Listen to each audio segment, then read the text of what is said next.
Okay, so let me get this right. In light of the Miss SA chat, Chidima withdraws, and then the event happens. The winner is Mia Leroux, a white Afrikaans lady. The surname Leroux is French by origin, but Afrikaans by inheritance. Now, I'm sure the voters like before the other this skin color gets mad. Let's say she's deaf.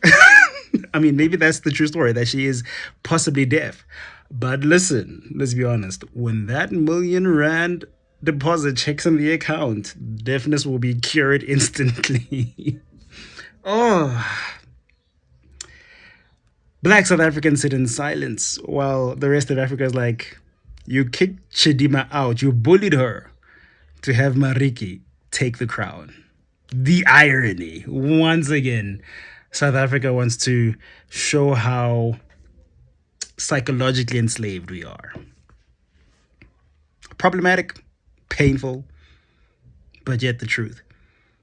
And I think once again with this Mr. Say chat, the one thing that keeps being exposed is everyone's experiences, thoughts, philosophies is not 100% wrong and it's not 100% right. That I think we gotta finally and maturely accept that everyone's philosophies, ideas, and thoughts and experiences can coexist.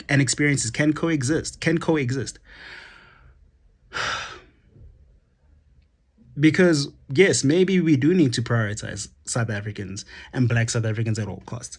But at the same time, we do need to understand that we need to be Afro-Africans. We need to be Pan-African. And that means something for everyone, for every individual, and also means something on a different scale for every country, every president, every leader. They know their issues. And yes, I know from the places I've had to experience, I know that a lot of places are a lot more welcoming when it comes to other nationalities as opposed to South Africa. However, I do know the other side of it where I've spoken to people who are in East Africa and in Zambia, for example, where they complain about the behavior of Nigerians in their countries. And this is a valid chat that needs to be had. That why it should never be condoned or okay to be in a land that's not yours and behave in a way that you find unbecoming in your own land. That's a valid chat to have. However, after chasing the crown over a weekend, Mariki, Mia, whatever, took the crown. And I wonder how South Africans really feel about that. Because there's one side that goes, if she was just a typical, normal, privileged white girl who won, I can see the uproar. But the other problem or the other layer is the fact that she has a disability. And I couldn't ignore it, but I've saw some tweets where people said, my daughter who is on the spectrum of autism saw this. I can only imagine what it did for her. That's a valid experience. We are the melting pot of humanity as Africa. Nationalities, languages. We're the only continent with over 2,000 languages.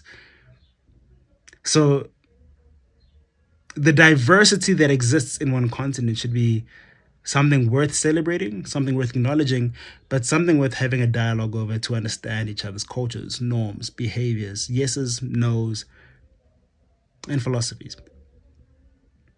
I do think we are a healing and broken nation at the same time.